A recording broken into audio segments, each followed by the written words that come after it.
Mobile hunters, if you're looking to up your mobile game, head to tetherednation.com and check out all of their saddle gear. Regardless if you're new to saddle hunting or an old tree climbing veteran, Tethered will have your mobile hunting needs covered. I've been using and trusting Tethered gear since they launched and have used it in all types of hunting situations, from the mountains of Pennsylvania to the plains of Kansas. It has been the constant in my hunting gear and allows me to be as mobile and as versatile as the hunt requires. My favorite pieces of gear currently is my Phantom saddle, the ultralight one-stick climbing sticks, the Predator platform, and the Fast Pack, which is the best hunting pack for a mobile hunter in my opinion. Also makes a great scouting and trail camera hanging pack. If you're looking for gear to help up your game and be more mobile, keeping you in the hunt, then head over to tetherednation.com.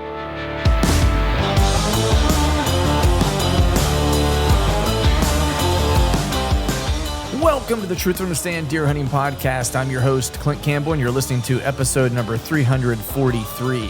Today I'm joined by my buddy Greg Litzinger for our annual summer prep session, so stay tuned.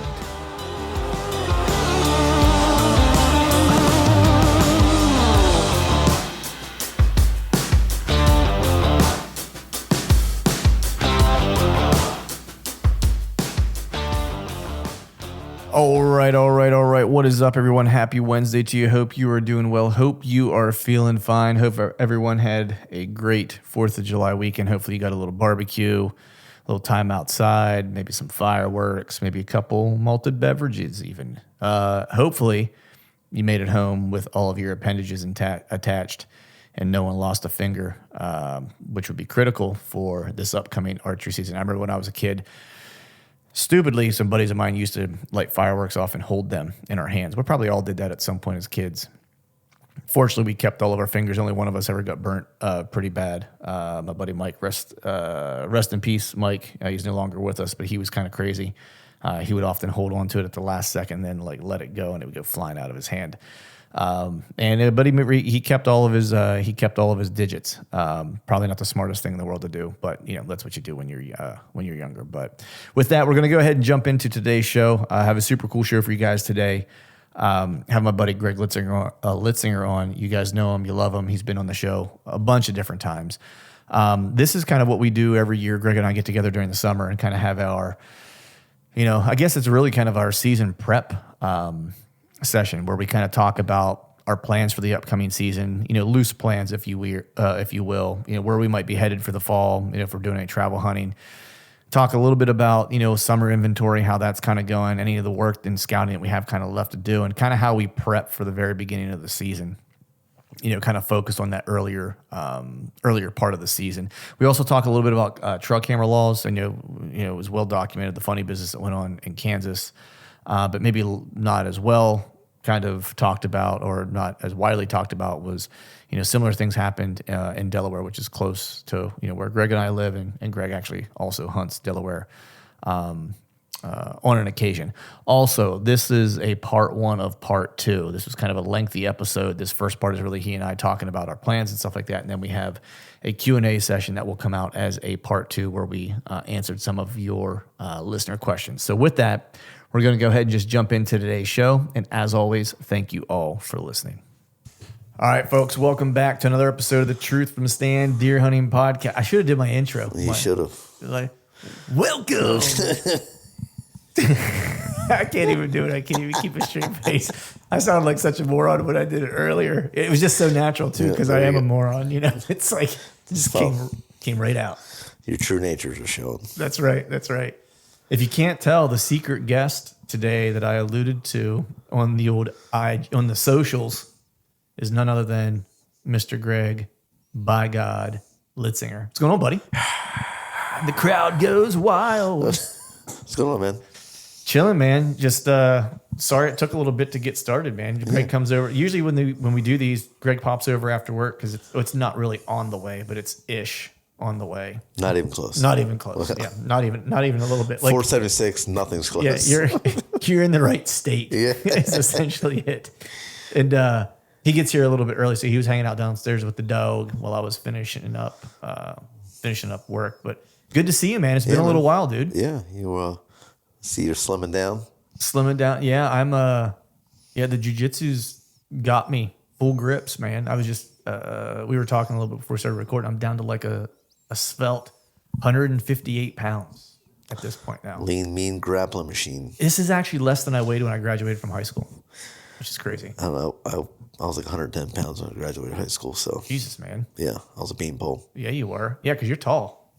I grew 2 inches outside of high school. Really? Yeah, I was a late bloomer, like really late. I'm still waiting. I found an armpit hair the other day. This is awesome. And Greg hasn't even commented on my sweet mustache that I have either. Because it looks nice on you, Clint. Looks nice. If you're into that type of look. Yeah, I'm getting ready to start a movie. Yeah. Dirk Diggler. It's going to include wildlife. Yeah. And all you're doing is missing your aviators. Grow out a little bit more. Yeah, I used to rock aviators. That was my go-to sunglasses kind of vibe, especially when I was in the band. That was like all I wore. Slapping the bass. I was slapping the bass. I was slapping whatever you could get your hands on back then. Needed aviators. It wasn't a. Someone asked me at one point. They were like, "Do you always wear aviators back then?" And I was like, "Yeah." I was like, always. They were like, "What is it with like aviators? Like, why you like to wear them?" And I was like, "Well, I don't know why other people like to wear them." I was like, "But for me, it covered up like my eyes entirely to where you couldn't see them, or how in how bad of a state I might be. Tired you looked. How tired I am. The dark circles around them. How life on the road is tough. How bloodshot they might be, or may not be." I'm struggling with my microphone here right now for some reason. I don't know what's going on with this thing. Crazy contraption. It's like a crane. I know it is. I'm thinking of like lifting some dirt outside. It's a backhoe. Start digging up the pipes in the backyard. Yeah, I'm gonna go out and move some dirt with this thing. Get on that landscaping. There you go. But man, you just I know you've had a busy summer. You've been doing a lot of I know there's a lot of household chores. We're not going to talk about that. We're not going to talk about work. We're not going to talk about household chores because we get enough of that stuff. But what we are going to talk about is you being at Michigan TACK. How's that, man? Awesome. This is your second? Second. Yeah. It's a good time up there. It's not as big as the Seven Springs, so it's nice. There's people. I was wondering about that because I see pictures because, there's a lot of folks that listen to this that are from Michigan. I got a lot of buddies in Michigan. I would like to make it out to the Michigan TACK sometime. It's because, Seven Springs, the guys there were, some of the guys were saying it's their second busiest show as far as people, like foot traffic. Mm-hmm. It's top 3 or top 2, whatever, outside of, I guess, the Utah one. Right. It's a good location. You get a lot of states coming in, merging, and it's a big resort. Mm-hmm. And Michigan, it's a little smaller, a little more remote. Mm-hmm. There's still people, but it's not like Seven Springs type people. So the practice range is smaller, but you're not really fighting for a spot to shoot. So it's like any time of the day, early, start to finish, there's open spaces to shoot. So it's nice. Right. The courses are never like super busy. We spent 3.5 hours, the longest, to shoot a course. Yeah. Seven Springs, you're just getting like halfway through some of them courses. Right. Truth be told, I've only ever been to one TACK. It was a Seven Springs. I had a good time while I was there, but that was the one thing that I struggled with was like the amount of time it took you to shoot a course and how long you had to wait to shoot the next course, like how you had to schedule and stuff like that. And like for me, I got to travel like half the state or the entire state essentially, to get over there. It's a 4 hours for you. It'd be 4.5, if not a little bit more. It might be close to 5, just depending. But, and I was like, I have a hard time justifying driving that distance, paying and the money's not a huge deal, but it's like, you spend $80 on a ticket for like the day or whatever, and I get to shoot a course. Yeah. I'm like, not saying that they don't do cool stuff there. I think TACK's a cool event and stuff like that, and people that go do it always have a good time. And if you've never done it, you should check it out. Yeah. You should go do it at least once, just to kind of experience it, because it is a fun shoot. But I just can't bring myself to do it. Now, doing something like Michigan where I could get through and it'd be more of like a hang. Yeah. Because it almost feels like the guys that I talk to that go to Michigan, my buddies who live in and around there, it's more of like a hang and less of an event. Yeah, it's like we had 7 a.m. or 7:30, so we'd shoot, and then I think Friday we did 2, and that was, and I worked the booth a little bit, and then Saturday Right. Shot, worked the booth. Sunday, shot, hung out at the booth. So it was nice. I get to shoot, on and on the practice range, of course, hang out at the booth, talk hunting. Right. So it's a little bit of work and play. It's nice. Nice. And you got to see old Jake and the fellas from Exodus. Yep. Checking out the new 204s. Nice. Asking some questions. Nice. Yeah, they got. I was stumping Jake. He didn't know much about the arrows. Yeah, that's a Cameron thing. Yeah, he's like, I know cell cameras. Right. He's like, you want to talk about arrows? You need to talk to Mr. Cameron. Yeah, that was kind of like, from what I understand, at least in talking to Chad, that was kind of Cameron's. And I think even like in the podcast or the live stream thing that they did talking about it, like that was Cameron's project. Like he's it's nice like how they put the design and what they did with it. So, yeah, it's pretty cool. And the technology is nice. And I like it. For me, like, I don't like micro diameter arrows. I don't like outserts, basically. Right.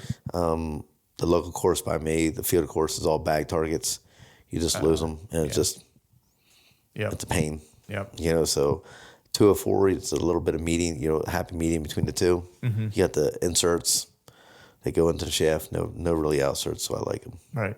Yeah, I'm gonna stick with the MMTs, like the ones I was shooting last year. Like they shot well for me. Let's get the 204s. Come on, man. Upgrade. Man, I ain't that cool, dude. I ain't that guy. You see this mustache, You're right? not that guy, pal. Maybe with that stash you are, Maybe with this stash, you might be able to pull it off. Might be able to pull off too with his mustache. That guy looks rugged. I just do it one of these. Yeah. Run it right underneath the nose over the top of the mustache to clean That's it. right. That's how I get the blood off of it. Smell of success. Yeah. Oh man, there's probably a YouTube video out there for that. It was but the Michigan, there was like a lot of vendors. Kafar was right across from the Latitude booth. Mm. There was all kinds of stuff. And every year it seems to get more and more hunter related stuff. It's nice. Oh, that's cool. Yeah, interesting. Are there as many courses? There's pretty much the same amount of course. It's just a smaller mountain. It don't have the vert that Seven Springs has. Okay. So I mean, the only downfalls were that. Because I guess they used to have it in Boyne, and now it's at Crystal Mountain because they're, I guess, doing demo at Boyne. Right. But Crystal Mountain, like the main lift, the high speed, they only got one high speed. So the two or three courses that got to go on the same lift, that's the only choke point in the whole place, getting on the lift. Okay. But once you're up there, it's not too bad. Right. Nice. How many arrows did you lose? None. Oh. I lost one, broke 1 arrow. Adam, Robin Hooded me at 60 yards on a Panther, like downhill. Nice. And I was like, as soon as I hit, I was like, fuck. These weren't your competition arrows, were they? No, these are just arrows I bought just for TACK. They're deer crossing. They're value-based arrow that shoot well, and I can't complain with them. Right. So how did you shoot? How would you rate your shooting for the week? Because I know you were working on, getting your shot together before you left. My third axis was a little off, uphill and downhill. I was drifting left to right. Not a lot of point like kills. I didn't really like flank deer. I was like right. And me being me and the competitive mindset. I was like being just outside the 10. It's still a kill, but I'm like, I want the 10. It's an 8. It's a dead deer, dead animal. Right, but I'm like, it's not a 10 or an X. So like for me. I'm just a very competitive person, and John and Jake, they shot phenomenal, Nice. And when I was on, typical, and then the last day I used Adam's Ultra View hinge, it's a big hinge. He had the thing set so cold, it was like taking forever for the arrow to go off.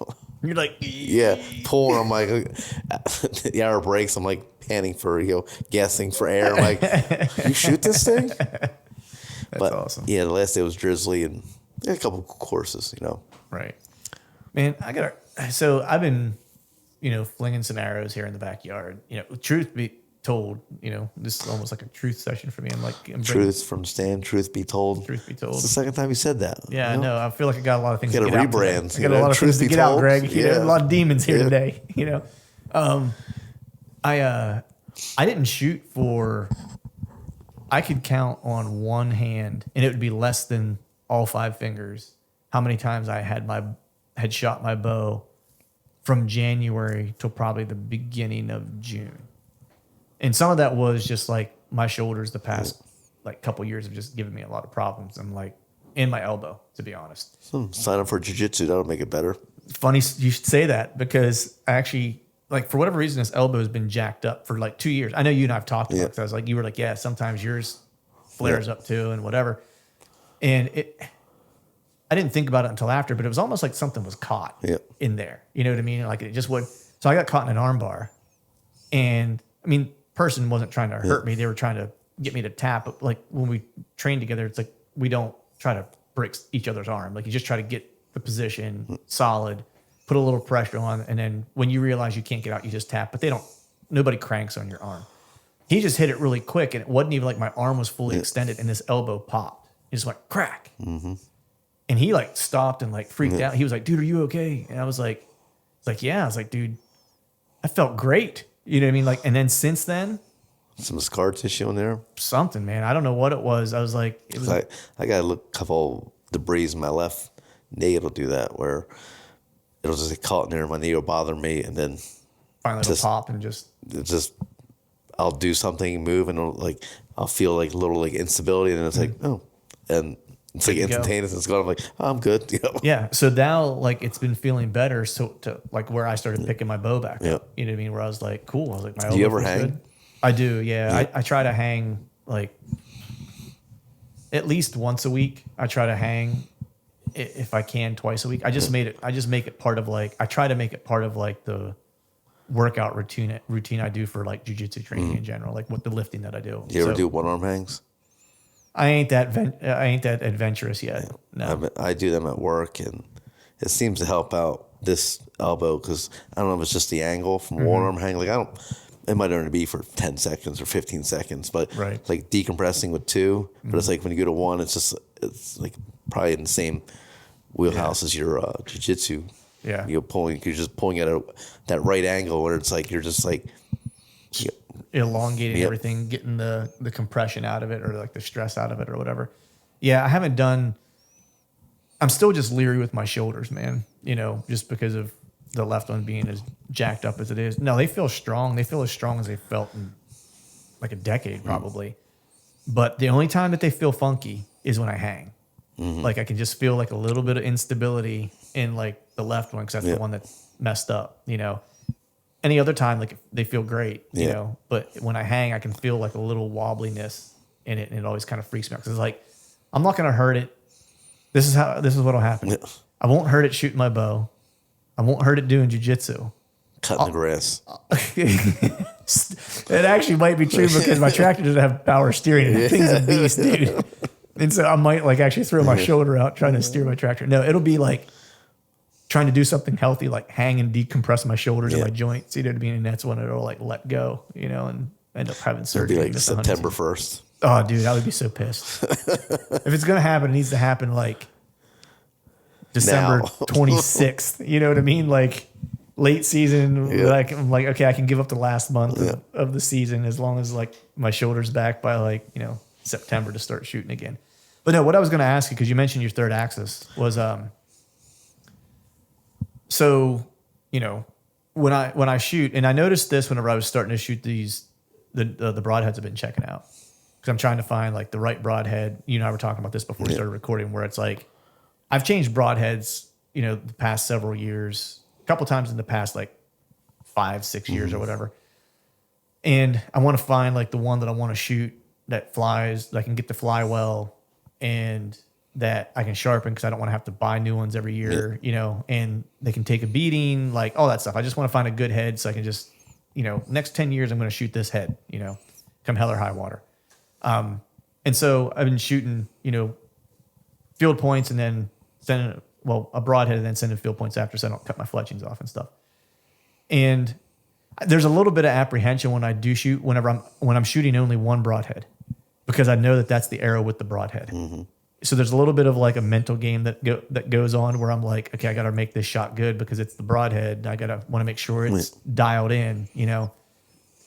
But what I noticed is like when I'm shooting, like I'm drawing back, checking my bubble, you know, all my anchor points are on, and then I'm bending, you know, at at the waist like I should. And then I was kind of neurotically, I think, over checking my bubble as I was getting ready to shoot. And I've caught myself going back between my pin and my bubble to where, and I was doing it more when I was shooting the broadhead, and I noticed this. And so my broadhead consistently was landing like 2 or 3 inches right, and sometimes a little bit low, you know? And when I'd shoot my field points, I would stack them on top of each other. And I might be just slightly right, or I might be just slightly left of where I wanted to land, but I was where I wanted to be. You know what I mean? And I was getting mad because I was like, anytime I shoot broadheads, I can't ever get them to land like consistently, right? And so it was last week whenever I was shooting the broadhead again. I was like, you know what? I'm gonna start checking my bubble like before I bend. And as long as it's on when I bend, I'm not gonna look at it again. And then if it's off, it's off, and that's because like I either needed to move or the ground was a little like off, off kilter or whatever the case is. And see if I can shoot consistently. Because I feel like I'm almost like moving my wrist and like re-leveling my bubble. It's going to torque it. And exactly. Aim with the body and not the hand. Yeah. And so I started doing that in pain. So checking the bubble, then bending, and then not looking at the bubble again, just focusing on my pin and not really caring where the bubble is anymore. And now I'm landing my broadhead with my field point. Is there any truth to what I was just went through and what I fixed or did? You're over trying. Okay. You're with the You're the first time I've been guilty of that. Yeah. Because you subconsciously you start adding the other variables into the equation. The brain's like, oh, I'm going here, going there. So I struggle with that with my eyes at distance. Yeah. Is the pin, target pin. All right, I can see the target. Like I'll naturally center the pin in the target, but then if I like focus on the bubble, my eyes, the glasses and everything, my eyes pick right up on the pin, and the target blurs out, and I'm like, and like the seconds are ticking away, and I'm like, and by the time like I like it's like in and out with binoculars, I'm close, I'm far away, and by the time I focus on the target, I'm already gone. The shot's trash basically, and I let it eat, and it's like, well, it is what it is, So I'm at a weird point with my eyes. I think I need like a lens to shoot distance. Okay. Because I can't focus enough on the target. Right. It's like, and then when I go from target to pin, it's just there's too much of a delay, and I'm 3 or 4 over breaths, and it's like, right. I'm in it at that point where it's like, well, it's 90 yards, 80 yards. I should let down, but it's like I'll be there all fucking day at that point, Right. Right. Yeah. Yeah. That's interesting. And I thought of you whenever I was going through that, because I could hear you sitting behind me watching me shoot, because we've done this how many times, when we should shoot together again here sometime soon. But where you'd be watching and you just be like trying too hard. Yeah. You know what I mean? Like you're trying to get your arrow to go to the spot. Like, and you would say you're doing everything right, but I'm watching you at the final like moments, and like I can see you're trying too hard. And I don't have problems with like some of the people that are like command shooters. Not everyone can be a command shooter. Mm-hmm. I have a very, like my coach, you say, a very active brain. Dave would be like, the less thing you tell your brains to do, the better. Mm-hmm. You're subconsciously, you can handle a lot of things, but if you allow your brain to take full control and all focus on the pen, the brain's, I'm off to the races. Right. So it's like when I shoot my best, it's like I didn't realize what's going on. Yeah. Like I'm just in the moment. I'm aware of things, but I'm just looking at the target. Yeah. I'm not worried about grip, hand. No, just the target. Everything else just blurs out. Yeah. And some people are better command shooters or can harness that. Shooting a bow a long time. I've tried to be a command shooter. I've tried to shoot with a click on a hinge. Shit's just, it never ends well. Right. Like I get 1 or 2 good shots, but it's just the consistency level just drops drastically. That was my big thing too, because like I've tried, I've gone through giving myself like a cadence, like a sequence of things to say as I'm doing stuff to kind of slow myself down so I'm not rushing shots, And to your point, it's like I just don't have the ability to focus that intently for that long. Like I can do it for like a handful of shots, But you get me past like the 5th shot. Yeah. I could give 2 shits about the cadence anymore. Yeah. I just want to see the arrow fly. You know what I mean? Like I get to that point where it's like, and even I'm a terrible golfer, but anytime that I've played decent at golf or hit the ball well, I won't even say play decent because I still struggle to get it in the hole, but just like strike the ball well, it was a grip it and rip it approach where it's like I looked at where I wanted the ball to go. I grabbed the club, I walked up to it, took 2 practice swings and cut her loose. That's what, that's why I am with pool. If I go in and except whenever I housed you. Yeah. Like if I can just go to the pool table and just shoot. Yeah. Like I'm good. If I start analyzing it and like our angles, the brain's like, oh, we're gonna play, and it's like, no, I didn't want to go down that road. Right. And the brain's like, don't worry, I got this, and it just turns to shit, and I'm like, come on. You're like Alan in The Hangover when he's at the card table. It's like, like the numbers and stuff come in. It's like just go and just shoot. You know, like it's like when you have like pool reference or darts, like 2 or 3 beers in, like you're good. Oh yeah, you're money. Yep, but 5 beers in, it's like you're just a train wreck. There's a point that you reach like critical mass where it's like it's as good as it's gonna be. That's all. 2 beers in, like, oh, I'm good. You're not really thinking too much, not over trying. 5 beers, you're like 5 beers, you're like you start thinking like this. You're like, man, I'm so good. Yeah, I could probably grip the stick, and then you're like, oh, this stick. It's like, let me just aim at this, and then it's like. So what you're saying is like, you drink like 2 beers before I go hunting. Yeah, maybe. Maybe my uncle was onto something. Yeah. Bottle of George Dickel in his backpack. You know what I mean? Like, it keeps him warm, you know? That's what he used to always tell me. Brandy. Yeah. It's because it's cold out. I told you the time he caught himself on fire, didn't I? No. He took like I don't even know. I probably shouldn't even tell the story, but took like a couple beers into the woods.Maybe it was a 6-pack. Maybe it was 1. I don't know. He had some morning beverages, you know, and it was cold out. He made a little fire. We all used to hunt like between my grandfather's property and like my dad's property and my uncle's property because it was all kind of like connected basically.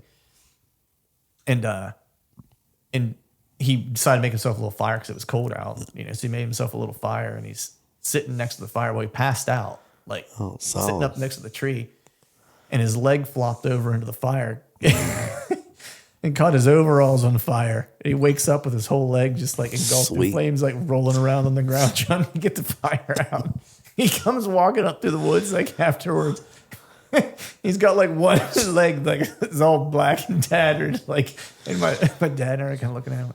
What's happened to you? Like, oh, I caught my leg on fire. Like it's nothing. I think it's a normal day. Yeah, I caught my leg on fire. Sitting next to that tree. Yeah, that was.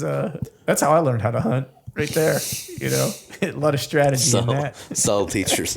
The smoke. Deer don't mind the smoke smell. It's like it's like a wood stove. Yeah, it's cover scent. Yeah, that's what he was doing. He's ahead of his time. Yeah, you know, he probably could have sold that fire kit now. There you go. At a store somewhere, people would buy it. You know, like, hey, smell like a campfire. Just set yourself on fire in the woods. You're good to go. You know? Oh, this thing's going off the rails quick, man. So hard transition. We're gonna go ahead and cut her over. Some real stuff. We'll talk some real stuff here.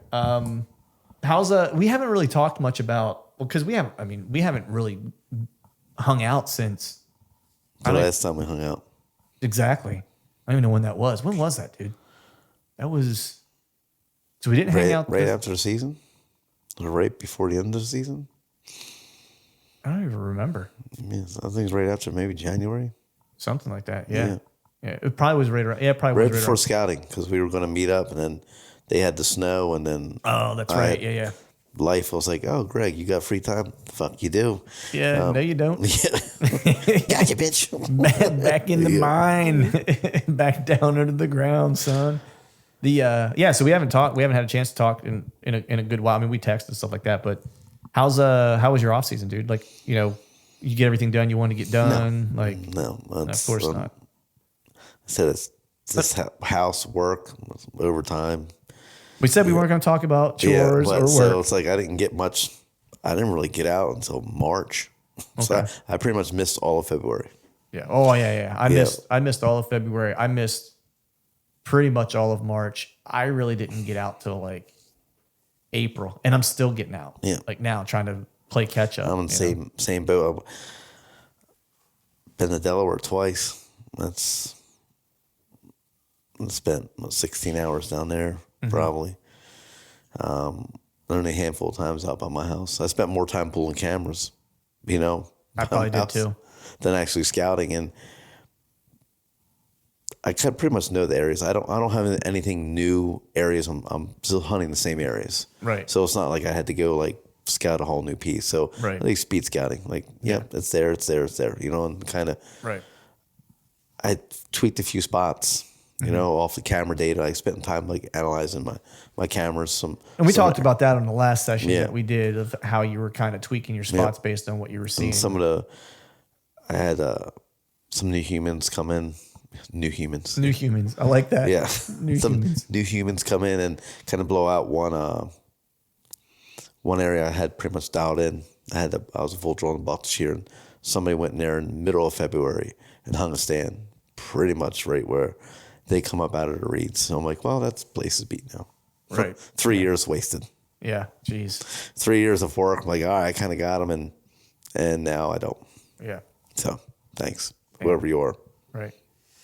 Yeah, that's brutal, man. Like I didn't get a whole lot accomplished most of the spring. Like I got most of my stuff accomplished, in the last couple of weeks, to be honest.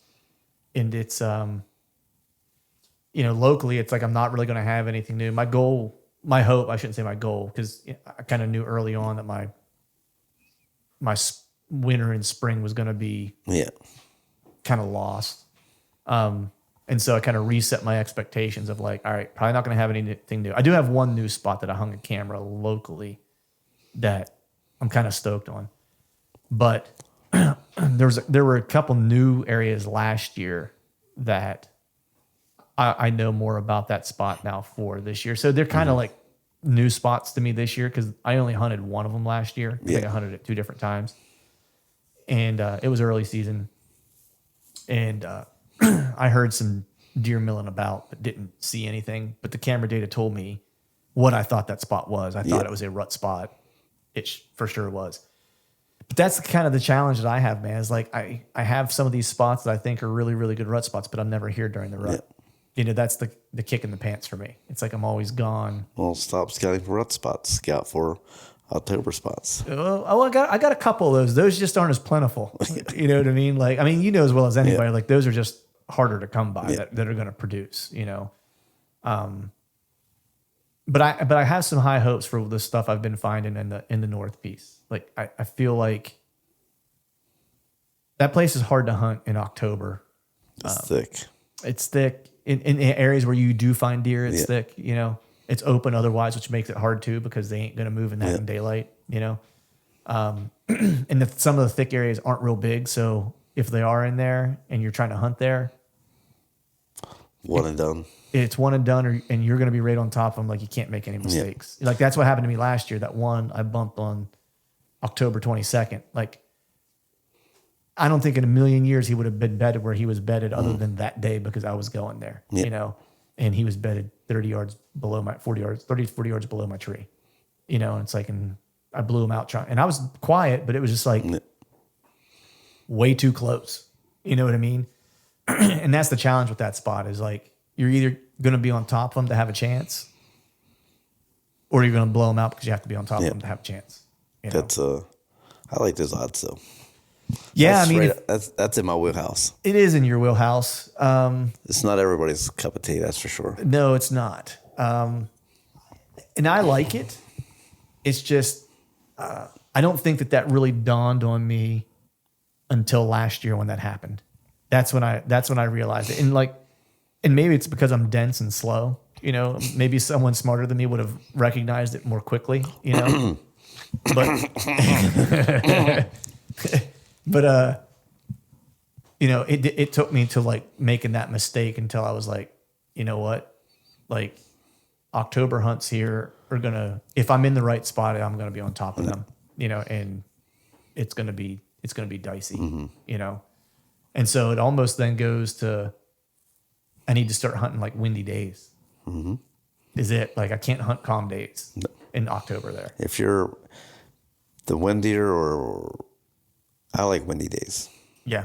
And I've grown to like windy days. I used to not. And now, I would say not excessively windy days. A solid 10-mile-an-hour wind is good. right? Yeah, I was talking to Jason Michael about that, and he was like, that 10 to 15. He's like is kind of like your sweet spot. And deer still will move without being super skittish. I find that same. When you start getting around like 20 miles an hour, they're skittish. Right. Especially does. If does are skittish and there's a group of them, a single buck's like, I'm good. I'll wait till dark. Yeah, exactly. Yeah, and what he's actually seen, and we talked about this a little bit, was that it seems like the mature deer that he has seen in that 10 to 15 mile per hour range, they actually move way more freely because it's consistent. It's like you're going to get a stiff directional wind, and you're going to have less variance in thermal play, right? Unless it's a really strong thermal in that particular area or whatever. But, by and large, the deer are going to have a more consistent kind of wind to use. And so he sees them move just more confidently and earlier in daylight, But yeah, I don't know. It'll be an interesting piece. I mean, I'm getting really good like starter velvet picks for the beginning of the year. I sent you a couple. Like you always do. Yeah. I know. It's like you always give me shit about it too. You're always like, dude. I'll put out 30 cameras and get like one. You're like, I just want to brand them out in the woods. Look at these 6 hammers. And I'm like, go fuck yourself. How about that thing? Yeah. Well, we always say there's a difference between finding them in velvet and killing them in the fall. Like, so it's like, that's the part I have to figure out, But, I think the one thing that I'm noticing in this piece too, I'd be curious if you see it in like the big woods areas that you've hunted just historically, is that, what I'm kind of finding. And I made another friend up in that area, which is awesome because it's just another guy who knows the big woods. Super good dude. I didn't mention his name in the last podcast because I thought he wanted to stay incognito, but his name's Mike. So shout out to you, Mike. He showed me around a little bit the other weekend, and I got to spend some time with him to see how he breaks down the woods because he's spent a lot of time like hunting there, like 20 odd years on that piece or whatever. He kills great deer consistently there and in other areas. And so it was just good to get some confirmation from him because I was like, he runs a lot of I won't say a lot. He runs a number of trail cameras, and I was just like, out of curiosity, man, like when you get velvet pictures, when you get velvet bucks, in this particular area, do you see a lot of them just vanish? I was like, or did they maybe transition like 200 yards and they're showing up on like a different camera? Like they just shifted like how they're using the area. They didn't leave the area. Yeah. He was like, bingo. He's like, that's a lot of what you'll see up here, That's constant in ag and down where I am, same thing. Is it? Okay. Because I know for me around here, and it's probably because I got smaller chunks. It's like, man, when they're gone, like when they peel. Yeah, if you got 150, 200 acre piece, if they're shifting 200 acres or so, a quarter mile to food or bedding, they're off a different piece. Yeah. Exactly. That's why I've starting to target larger pieces. We've talked about this before, 1,000 acres minimum almost. That's the way I know when they do shift, or if I'm getting pictures somewhere in 1,000 acres, I have a chance to kill them because they're roaming around in a killable spot versus a 150 acre piece where you might get one shot at them, Right. So you have any good returns on any of the cameras you set out? Like any prospects? I haven't even pulled. I have 6 cameras out now, and I got no idea what's on them. No, maybe that's better. Yeah. Well, that's I worked a couple scrapes I got, and some just known. Kind of set them up dependent on ag. I was like, they usually alternate corn, beans, and some of the fields I hunt off of or hunt near. So when it's corn, it's a crapshoot. They're just once they go hardhorn, they're pretty much living in the corn. Or come late August, usually they've mowed down a section of that corn, they're living in there, so they don't really come in the woods too much. But when it's beans, they kind of navigate these little seams, I call them. So I got a couple cameras on seams. Right. Nothing, no scrapes or anything, just doubling up cameras, so catching a wide area. So, and I got them they're locked up at ground level. So hopefully I'll get a better return on investment. Right. You know. So you're doubling up the cameras on a single kind of tree. Yeah. Oh, well, nice. no, 2 trees. 2 trees. So this is going. They'll crawl. So I'm covering. You know, got it. 180 degrees plus. Right. Which, because sometimes like they just might be drifting over here, and that camera's like, oh, there's nothing here, and it's like, well, they were just 10 yards off to the right. Have you done that often historically? Like, or is that something? I've started doing that a couple years ago. Like Johnny did that. Okay. You know, from like a rut standpoint, because they're coming out of a clear cut. It's like, well, you got 150. You're trying to cover 100 yards. Well, one camera can't cover 100 yards, but if you take 2, you know, you're going to cover larger sections, and you're going in there anyway to check the cameras. Right. And if the sign's hot, but the camera's not, well, it means deer in there. So Right. So in certain spots, I think it's a pretty cool. How many tactic. sets do you have like that? 2 right now. Okay. Nice. How did those play out for you last year? I had them up high, so okay. I think it just cut down on a lot of stuff. Cut your angle when you hang high. Yeah. So I'm at chest high. There's a little bit of growth, so I'm hoping to. I probably won't be able to get out there till hunting season the way my life's right. So what's the percentage you give it to those cameras are still there and that the trees are still standing? Oh yeah, good trees, good healthy trees. I picked a little bit larger trees because I've had some cut. So I got a cable lock. It's almost maxed out in the 2 trees. Okay. Big old pine, and big old oak. So start cutting that motherfucker down like you a bad motherfucker. Right, you're doing some work. Yeah, you deserve that camera. Not really, but you earned it. Like you put in a day's work for that thing. The one place you won't be using cameras though is Delaware. Yep. Yeah. They pulled that. I guess late night, day before because last year you had to register your cameras. You had to go on the website and register, and you had to put like a tag, like a number for your camera.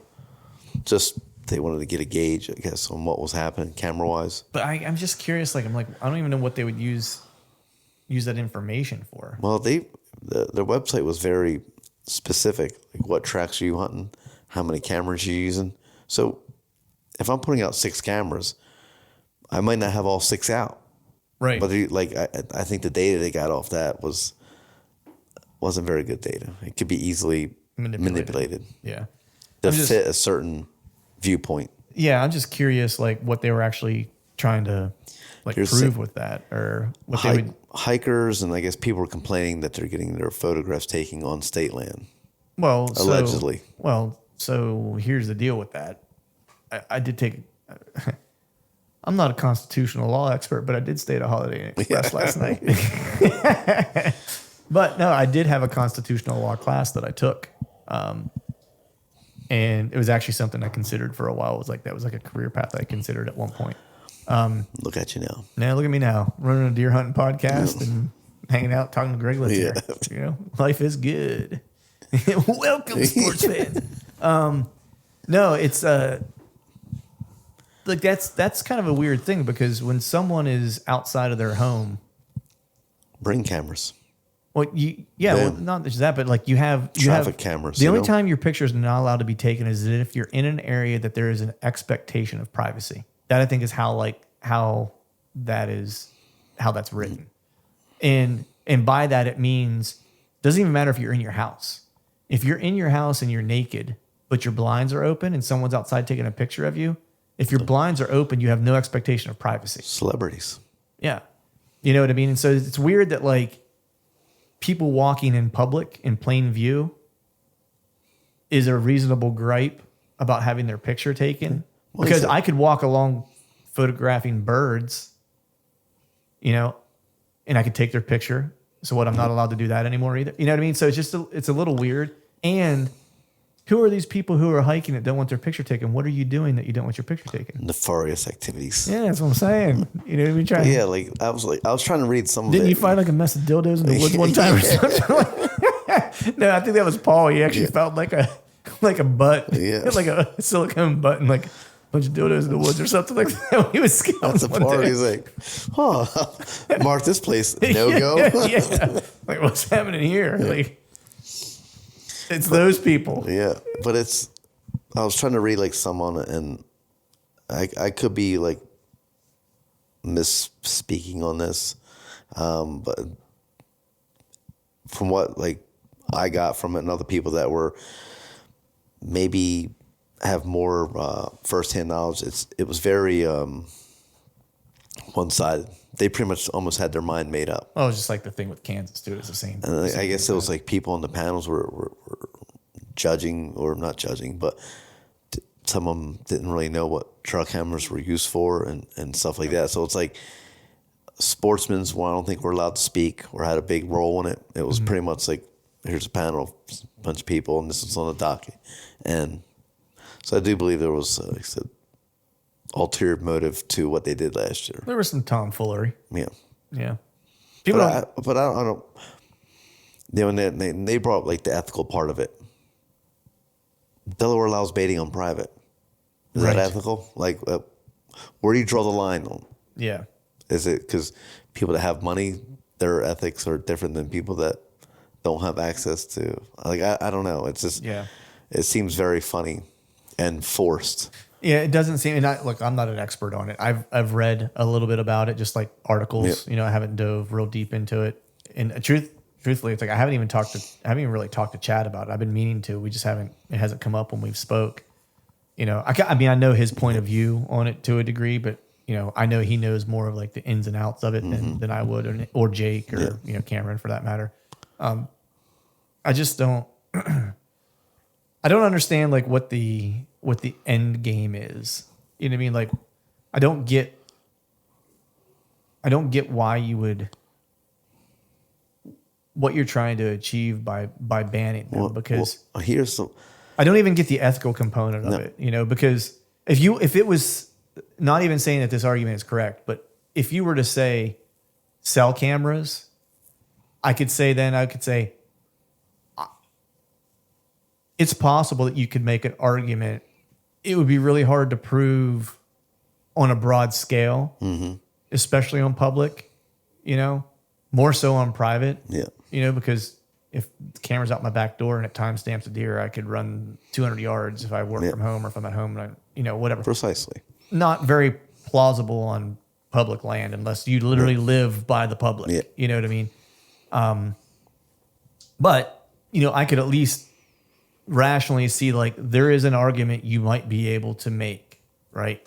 I think it would fall apart pretty quickly, but you could at least entertain that one. The one where it's just like trail cameras in general, kind of like. Well, I'm under the impression that most public land is purchased from licenses fees in most states, if not all. Right. The hunters, fishermen, outdoorsmen, you know, we are purchasing this land or getting money, you know, to maintain the land, so to speak. So they pass these laws just for public, because ethically speaking, you know, hunting wise. Well, then it needs to be like across the board. It's got to be even Steven. Right. So now, like, there's no baiting in Delaware, which is fantastic, you know, which a lot better than New Jersey. I'm not a fan of baiting at all, but you know, and now like no cameras, but there's a whole generation that's all they know. Now, hunter recruitment is most states isn't exactly, you know, busting at the seams. Right. There's people that don't know how to navigate the woods without trail cameras. Yeah. And it gives them, it's a father. He works 6 days a week. I can hunt, you know, on a Sunday or a Saturday, where it might be. Those cameras are going to help keep those kids entertained, or keep him entertained.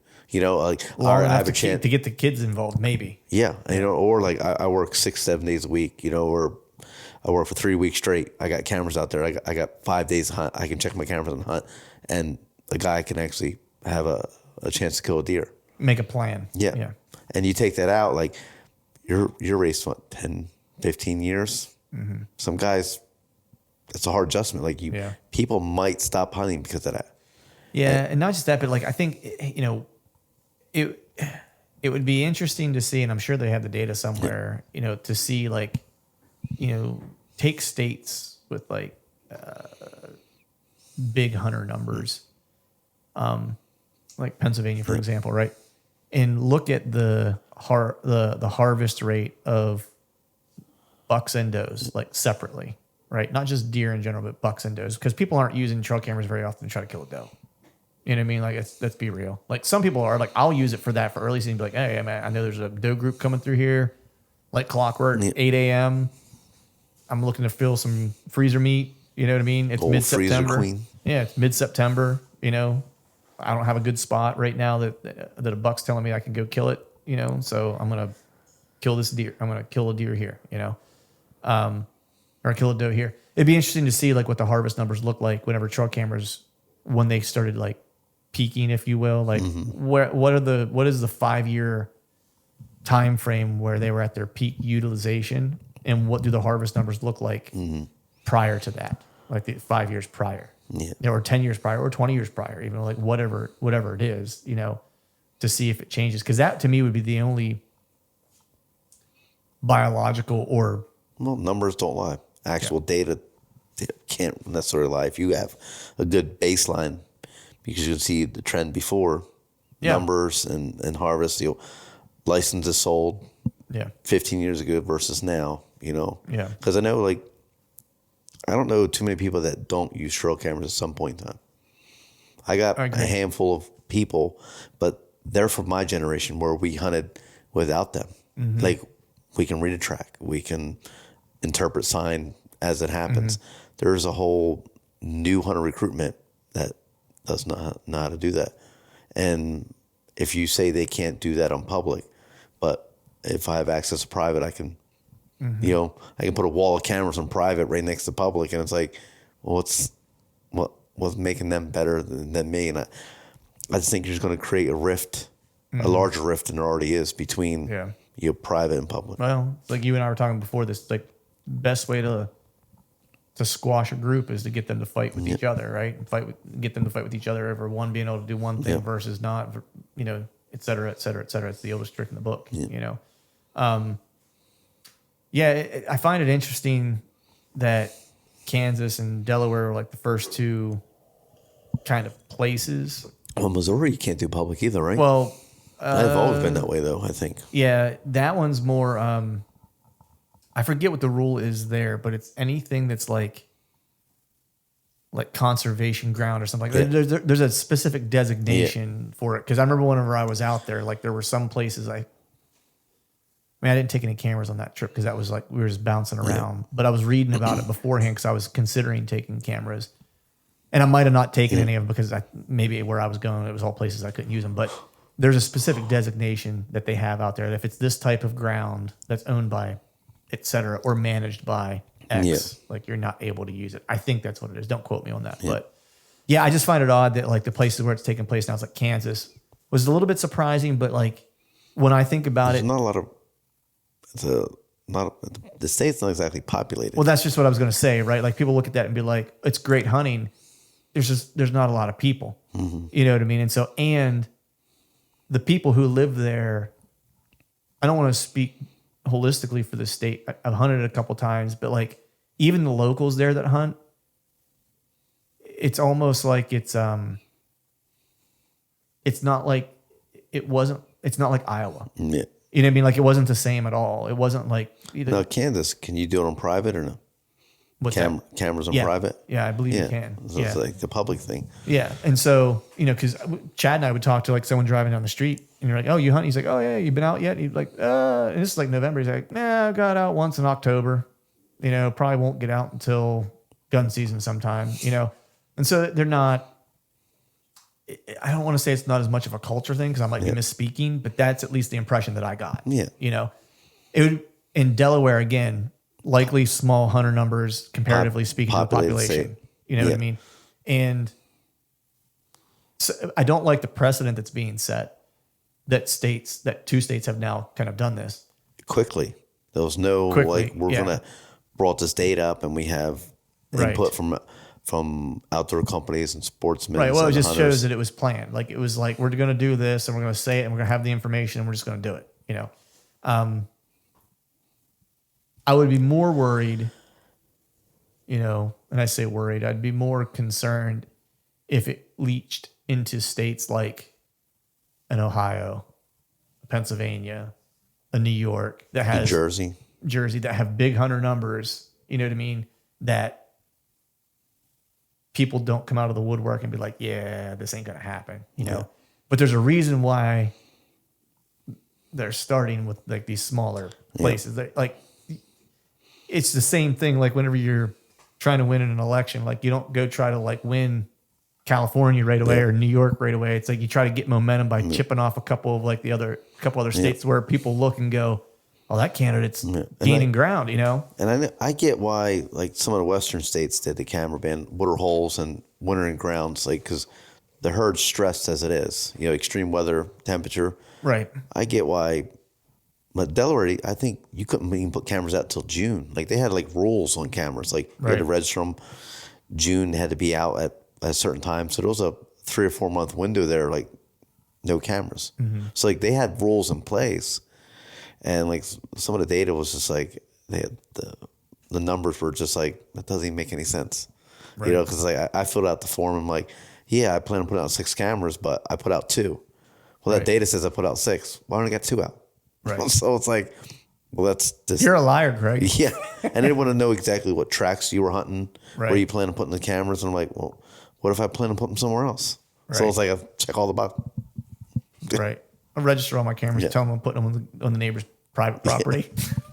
It's just like I said, it sets a precedent that it shows that us hunters and fishermen and like we don't necessarily have a voice. Yeah. And we have a lot of money. Well, they always say we have a lot of money and power. It goes to show you we don't really have that. Right.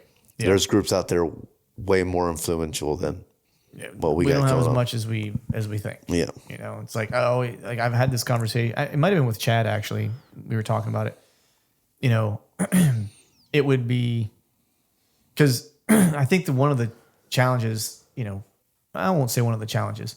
One of the things that I have observed that I've always thought peculiar or that was interesting or just kind of caught me as like, oh, you know, that's an interesting kind of thing was, you know, you and I grew up in like a punk rock kind of with a punk rock background, like a niche culture, right? A subculture, right? And that subculture is like, man, you know, when you're in it, like you will fight tooth and nail to retain whatever it is that you have. Yeah. You know what I mean? Like, you know, whether it's like a club or whatever, like that thing is the embodiment of that subculture. And if it is the embodiment of that subculture, you will lay down on a railroad track for that thing and you will, you know, fight tooth and nail to retain it. Yes. Right. And because you're acutely aware of the fact that you are not part of the mainstream, you know, the thing that I find interesting about deer hunting and hunting in general is that because most everybody who is, you know, is a hunter for the most part, like you go to the outdoor shows or whatever and you look around, like they by and large fall into the category of mainstream in every other part of their life for the most part. I'm not saying that like this person's a rich person or like, I'm not talking about socioeconomic status. I'm talking about like, you know, if you were to see that person and they were dressed exactly like the person next to them, you could say like, they're probably very similar to one another, right? They probably have a very similar, like they have a 9-to-5 job, you know, they, you know, send their kids to school. They value education to some degree. Like, you know what I mean? Like some of these standard, like mainstream things, right? They likely listen to country music, you know, or like, you know, rock music or whatever, you know? But it's interesting because like it's that mainstream component in every other part of their life. And like, this is kind of how I've always viewed it, has clouded their judgment about how they view the hunting subculture they most definitively identify with, you know, because the number of people that we have in the hunting community is a subculture. Yes. You know what I mean? Like it's not, when you think about the number of people who live in the United States and the number of people of those people who are hunters, we are a very, very small portion of those people. We are a subculture. It's like punk rock in the 1980s. You know what I mean? Whenever you had bands like Minor Threat and they were playing in people's basements and stuff like that. That's the equivalent of the hunting culture. Well, but we don't fight for things that we cherish the same way that those other subcultures were. These organizations now that are nonprofit, wink, wink, that are popping up for conservation and whatnot. I'm personally not a fan of most of them because I don't feel that they're worried about numbers, recruitment numbers. Now you're going to recruit people. You know, I always think of the movie like 300. You know, the warriors meet the other people going to fight. And It's like, what's your profession? The guy's like, I make pottery. Well, I do this. I'm a farmer. And he's like, we're warriors. Like your recruitment numbers, you're getting numbers for money, but you're not getting people that's willing to fight and stand for something. Right. They easy come, easy go. And a little bit of adversity, they're gone. Yeah. They're not going to stand and fight for, because they'll just be on to the next latest and greatest thing that's popping up. Right. Like when they allow baiting in Jersey. I don't remember ever reading too much about it. Like it was one of those things that was passed that we get more people in the woods. And it's like you outlaw baiting, half New Jersey, I'll say a third, people are going to stop hunting. Right. That's all they know. Yep. So it's like they're not going to stick around. Are they the people you really want? Like they're fighting for my rights in New Jersey or these other states? I'm like, they ain't showing up to a single meeting. They ain't sending a single email. They ain't doing any of that. And then it's quality over quantity. Yeah, and that's we need money. You need the money, but also you need able-bodied people that are for the core values and thinking long-term instead of short-term. Yeah, yeah. Yeah, and that goes with just about anything. Yeah. You know what I mean? It's almost like hunting's become corporatized, which it has, and it's like corporations are, back growing up like the Primos and, the Night and Hail and all these companies have been bought up and sold, but rightfully so. You get the money while you can, but corporations or conglomerates buy them and then they sell them and buy them, and they have these giant, umbrella companies that own everything, and you're like, who really is holding, like, the brand is gone, but it's a name, name recognition. Great segue. This podcast is brought to you by. See how I led you into that? It was perfect. Yeah. It was awesome. But so with that, let's move on to happier times here. That's gonna ruffle some feathers. Yeah. We're gonna people punching the air right now. If you, Greg. What are your loose plans for this year, man? What do you got going on? Travel, sticking around home? Yeah, just gonna stay home and not hunt. Maybe work on your bathroom. Maybe the way it's going for me, it might be. I'm gonna do Delaware the first week. Mm-hmm. The Latitude guys, they invited me down to. I think they're doing groups going to Kentucky and then nice. Going else. For early season. Yeah, nice. But it's Memorial Day weekend. Like I can't. Tough. So it's like,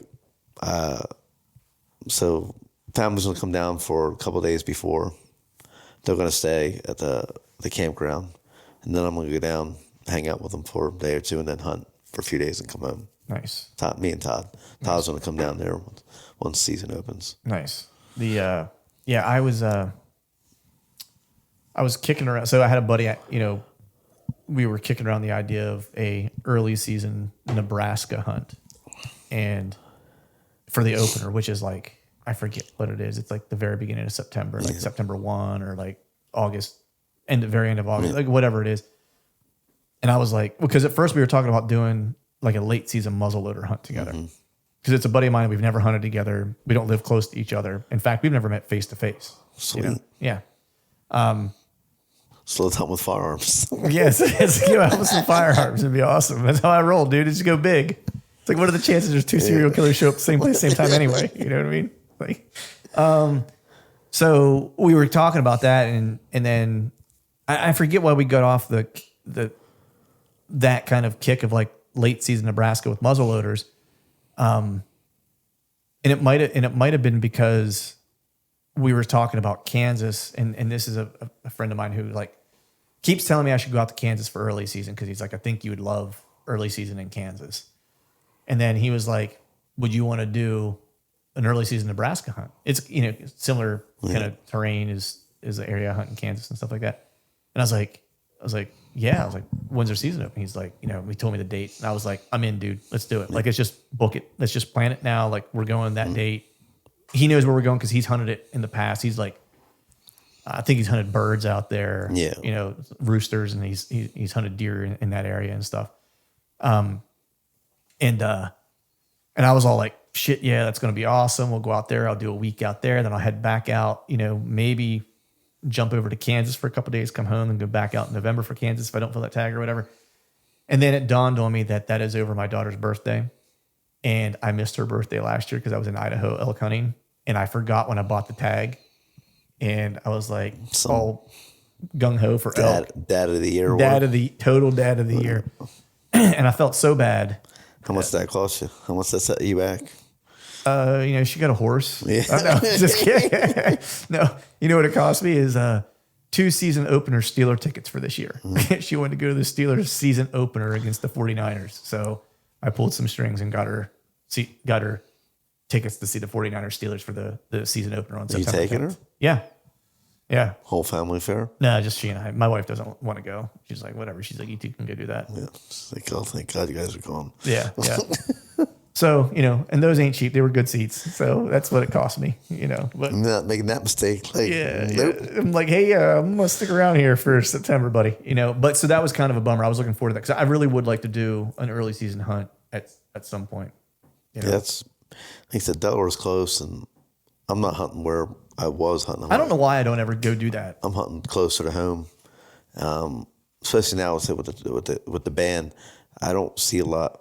I probably won't see as many out of staters this year. Probably not. Yeah, I mean, the flip side of that, right, is that going to be a lot less appealing. You know, so if Silver Lining, Kansas can't put. I mean, I didn't have cameras out. Well, Chad and I did the first year we went out there. I didn't have any cameras out there last year. You know, Silver Lining might be keeping some non-residents away. Yeah. I mean, I'm a non-resident, but doesn't keep you away. Yeah, I'm 40 minutes from my house, so it's like. Yeah, you're just, I don't know what they refer to you as. It's kind of almost like residency. You're right? like here, but not, this guy. It's like you live here, but not really, you know? It's like you're just, you're renting. Yeah. You know, just checking out the area. Yeah. So you're going to hang out. Are you headed back Western PA again or no? I'd like to at the time, but yeah, I burned a lot of time. Yeah. Annette seemed like she was sick all the time, like Tuesdays and Wednesdays. And it's like, yeah.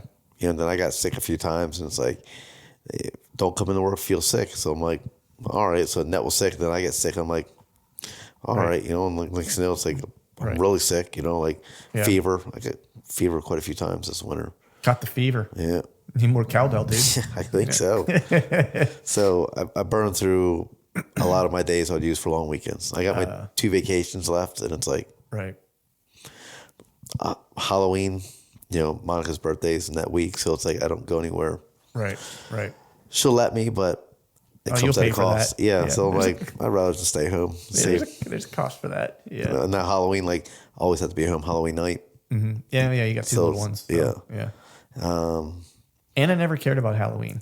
Like, we'd be like, you want to get trick or treats? Like, nah. Oh, Alloways, they do it up for Halloween. Yeah. That's their thing. Nice. So, and then I got, like, I think, middle of November. And then we're not allowed to split our vacations up at work, which I find just weird because it could be hours. It shows you, like, how many hours you have on vacation on your paycheck. Right. I should be able to just use those hours at my leisure. Nope, you got to take 5 days in a row. I'm like, I don't need 5 days. Like, I want a couple days in October, a couple days beginning, middle, and end. Like, I'm good. Right. Like, no. So it's like, it's kind of hard. And, you know, having a family that you can't just always go away. Yeah. You got to kind of break it up. Yeah, this year's going to be a little, not different for me because I've done this in the past, but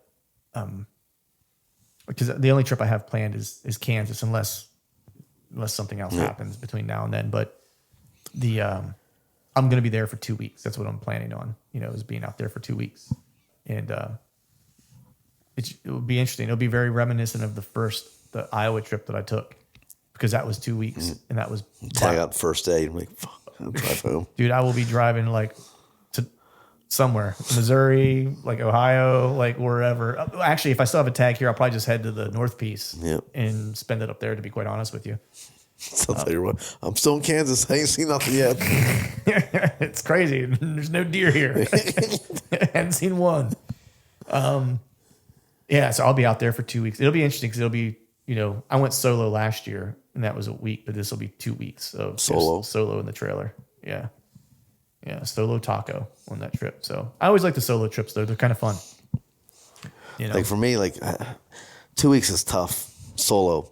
Like for me, like my mental state, I'm relatively. I don't have a loner. mental state. Yeah, so it's like relatively loner. Like I don't mind being alone, but I need some companions. Like 4 days is like mentally my limit where I'm making good decisions. Like all right, I'm here, and even with like a group like 5 or 6 days, usually that's kind of elk hunting 5 days, 6 days. Right. Like mentally, physically, it's like all right, I'm okay with calling it quits. Yeah. Yeah. It's, it'll be interesting, because. And they said during the rut, you're hunting basically all day. It's a lot of moving. Like for me, that's exhausting. Well, the other part is Kansas is a lot of driving, because you're driving piece to piece to piece, glassing, so it's a lot of windshield time. And that does start to really suck when you're by yourself, because it's hard to drive and watch, you know what I mean? Because at least if you're with a buddy, you're driving, the speed limit down these dirt roads. Yeah. The speed limit's like 25, you're going like 70, like flying down these dirt roads. And and you're trying to like watch to see if there's like, you're trying to get like, sometimes you'll see a deer running through the a CRP field or whatever. Other times, like you might just catch like a shimmer of like an antler or something like that you stop and glass or whatever. And it's hard to do when you're driving. Yeah. You know what I mean? So that's where it's even going up, hanging out with Johnny and all those guys, like just bouncing. You see anything? No, I ain't seen anything. Yeah. It's dead over here. What do you got over here? And then you can help formulate a plan, and I glass deer in the marsh. And by yourself, you miss stuff. It's like the guy I used to hunt with in the marsh, like, back before like smartphones and you're texting, Right. But it's like he's on one side, I ain't seen nothing. There's something came out of your way. You might want to make a move. And all right, thanks for the heads up. I turn my glass around. I could, find a deer. And it's like by yourself, you miss a lot. Yeah, totally. Yeah, so those are kind of my plans for the fall, at least for right now. I would love to build a tag early in PA and then head to Kansas and know that I have 2 weeks off and fill that. I would love to either fill the tag early in PA and go to Kansas and know I have 2 weeks and maybe I tag out early there and just like hit one more state real quick somewhere, on my way back. You should have won 30 in Kansas this year. Yes. Yeah. I'm not holding out for a giant in Kansas unless you see a giant. Well, not even that. I was going to say, I shouldn't have said it until I finally stick one. You know what I mean? Because like past 2 years, it's like I should have filled a tag multiple times. It just didn't work out, is what it is. Unless I've got a bead on like a legit like hammer and I feel real good about it, I would probably pass other deer, but that would only last for like a couple hunts. It's not going to last for like the whole, I'm not going to spend 2 weeks chasing a deer. Yeah. You know what I mean? Out there. So unless it's the deer. Yeah. I mean, if we're talking like a world-class animal of some type, then sure. But bigger than Chad's, chasing it.